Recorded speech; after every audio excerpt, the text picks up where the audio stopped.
అందరికీ నమస్కారం. నా పేరు మాధురి. మీరు చూస్తున్నది సుమన్ టీవీ నెట్వర్క్. ఈరోజు మనతో పాటు ఉన్నారు ప్రముఖ celebrity homeo physician doctor Chetan గారు. హలో అండి చేతన్ గారు. నమస్తే మేడం. డాక్టర్ గారు, చాలా మంది ముఖ్యంగా షుగర్ పేషెంట్స్ కి ఇది తినాలి అది తినకూడదు అనే రెస్ట్రిక్షన్స్ చాలా ఉంటాయండి ఫుడ్ విషయంలో. అయితే కామన్ గా వచ్చేది డైలీ వచ్చే ప్రాబ్లం ఏంటంటే ఇంతకీ చపాతీలు తినచ్చా లేదా అని. ఇంతకీ చపాతీలు తినచ్చు అంటారా షుగర్ పేషెంట్స్? మన దగ్గర షుగర్ పేషెంట్లు వస్తారు కదా, షుగర్ రివర్సల్ కోసం వస్తారు, డయాబెటీస్ మొత్తం తగ్గించుకోవడానికి వస్తారు.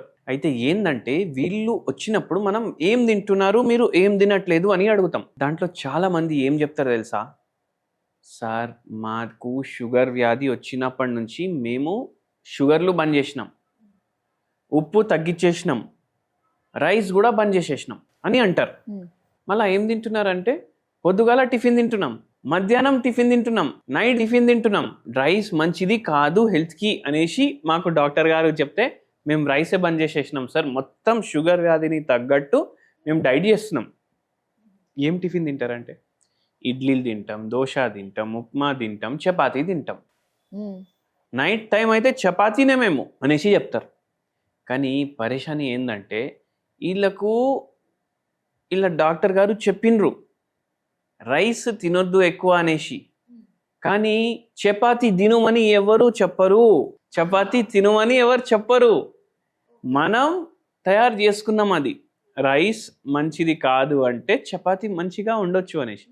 మళ్ళీ ఇంకోటి పెద్ద మిస్టేక్ చేసేది ఏమి తెలుసా మీకు, ఇప్పుడు వీళ్ళు తింటున్నారు కదా, టిఫిన్లు తింటున్నారు, ఒక పూట చపాతీ డిన్నర్లో తింటున్నారు, పొద్దుగాల మధ్యాహ్నం టిఫిన్లే తింటున్నారంట ఎక్కువ. చాలా మంది ఇట్లా చేస్తారు. లేకపోతే కొందరు ఏం చేస్తారు, మధ్యాహ్నం చపాతీ తింటారు, మార్నింగ్ నైట్ టిఫిన్లు తింటారు. ఇప్పుడు దోశ బండిలు కూడా పెరిగినాయి, దోశలు ఇడ్లీలు బయట అమ్ముడు, ఈవినింగ్ టైం కూడా చాలా పెరిగింది. అయితే వీళ్ళు ఏం తప్పు చేస్తున్నారంటే వీళ్ళు ఒకటి అర్థం చేసుకుంటలేరు, రైస్ తినొద్దనేసి డాక్టర్ గారు అన్నారు, కానీ టిఫిన్లలో కూడా రైస్ ఉంటుంది కదా, దోశ పిండిలో రైస్ వేస్తాం, ఇడ్లీ పిండిలో రైస్ వేస్తాం, అటుకులు తింటే అవి రైస్ తోటి తయారవుతాయి, ఉప్మా తింటే అది రవ్వ ఏమో రైస్ తోటి తయారవుతుంది. మళ్ళీ మీరు రైస్ ఎక్కడ మానేసిండ్రు? కానీ చపాతీ అయితే గోధుమలు కాబట్టి పర్వాలేదా? పర్వాలేదు అని మనం ఇట్లా అనుకున్నాం, కానీ ఎంత షుగరు రైస్లో ఉంటుంది అంతే అమౌంట్ ఆఫ్ షుగర్ చపాతీలో కూడా ఉంటుంది. మరి డైట్ పే చెప్పి రైస్ మానేసి తినేదంతా కూడా వేస్టే. అయితే మీరు షుగర్ మానేసి షుగర్ తింటున్నారు. ఓకే. అంటే కార్బోహైడ్రేట్ ఎక్కువ ఉంటుంది రైస్లో, అది మానేసిండ్రు, అది మానేసి మళ్ళా గోధుమ పిండిలో కూడా అంతే కార్బోహైడ్రేట్ ఉంటుంది, అది తింటున్నారు.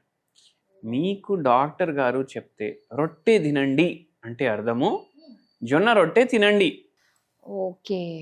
కానీ పరేషాని ఏంటంటే జొన్న రొట్టె అంత రబ్బరీ ఉండదు.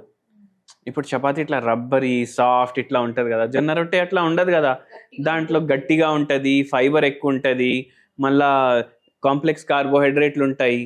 ఎట్లా పోతుంది అది మన కడుపులో? షుగర్ వ్యాధికి మంచిది అది, కానీ మన ముద్ద దిగాలి కదా, అది దిగదు. అయితే అందుకే మనం ఏం చేస్తామే, జొన్న రొట్టె not my cup of tea, మనం గోధుమ చపాతీలు రొట్టెలు అవి తిందాం అనేసి దానికి షిఫ్ట్ అవుతాం.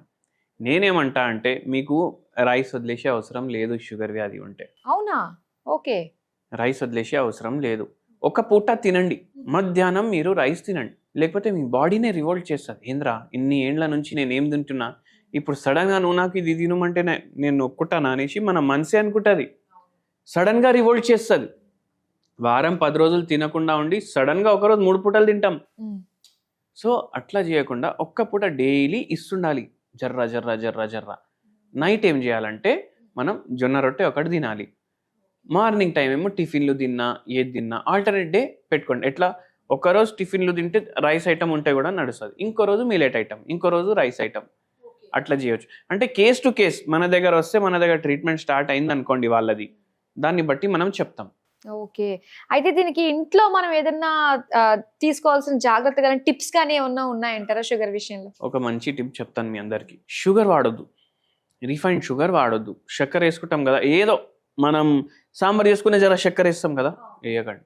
కానీ ఇప్పుడు వైట్ షుగర్ వాడకూడదని చెప్పేసి బ్రౌన్ షుగర్ కూడా వస్తుంది కదండి మార్కెట్ లో. అది కొంచెం హాని తక్కువ చేస్తుంది, అంటే ఇది ఇంత హాని చేస్తుంది, అది ఇంత హాని చేస్తుంది, కానీ హాని అయితే కామన్ గా చేస్తుంది.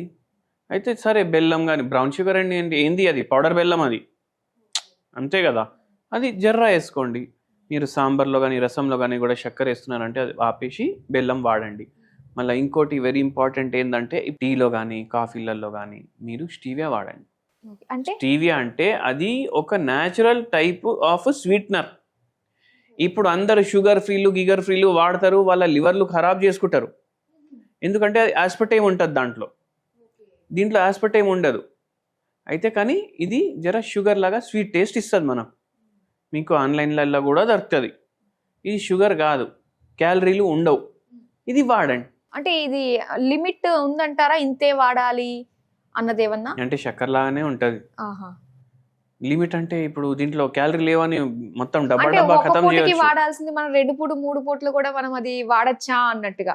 వాడొచ్చు, కానీ ఎందుకు వాడతారు? షుగర్ ఎంత తక్కువ చేసి తీసుకుంటారు, ఇది కూడా అట్లా తక్కువ చేసి తీసుకోండి. ఇది కాస్ట్లీ కూడా ఉంటుంది. మళ్ళా దాని తర్వాత ఇప్పుడు చాయ్ చేసుకుంటున్నారు అనుకోండి, చాయ్లో దాల్చిని చెక్క పౌడర్ వేయండి కొంచెం.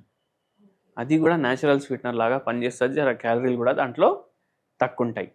అది మనకు షుగర్ వ్యాధిలో కూడా బెనిఫిషియల్ ఉంటుంది. వారానికి 3-4 సార్లు చింతపండు పులుసు ఏదో రూపంలో, పచ్చి పులుసు కానీ రసం కానీ లేదంటే సాంబార్ కానీ ఇంక్లూడ్ చేసుకోండి. ఎందుకు?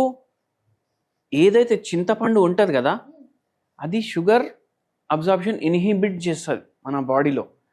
అంటే ఇప్పుడు అది ఒకవేళ చింతపండు పులుసు తింటలేడు మనిషి, 10 యూనిట్స్ అబ్జర్వ్ అవుతున్నాయి అనుకోండి. చింతపండు పులుసు తింటే 7 యూనిట్స్ అబ్జర్వ్ అవుతుంది బాడీకి. అంటే 30% షుగర్ అబ్జార్ప్షన్ జర తగ్గుతుంది బాడీలో. అది అబ్జార్ప్షన్ తగ్గాలి కదా మనకు. ఓకే. ఇటువంటి అందరు ఏమనుకుంటారు, అరే చింతపండు తింటే మంచిదో కాదో అని. కానీ it is beneficial for sugar పేషెంట్లు. ఓకే, వీక్లీ 2 టైమ్స్ తీసుకోవచ్చు అయితే మనం. తీసుకోవచ్చు అట్లా. ఓకే, నిజంగా షుగర్ ఉన్న వాళ్ళకి ఇదొక పెద్ద డైలమా, ఏం తినాలి ఏం తినకూడదు అని చెప్పేసి. సో గోధుమ పిండి ఇవన్నీ కూడా ఏంటంటే తిన్నా కూడా ఈక్వల్ టు షుగరే. సో దానికి బెస్ట్ రీప్లేస్ మీరు అన్నట్టుగా జొన్న రొట్టెలు. అలాగే మీరు చెప్పిన షుగర్ స్వీట్నర్ 0 క్యాలరీస్ తోటి అది మనం తీసుకోవచ్చు అని చెప్పేసి అన్నారు. ఓకే, సో షుగర్ గురించి ఏవైతే మిత్స్ ఉన్నాయో బర్స్ట్ చేసినందుకు thank you so much Chetan గారు. థ్యాంక్ యూ అండి.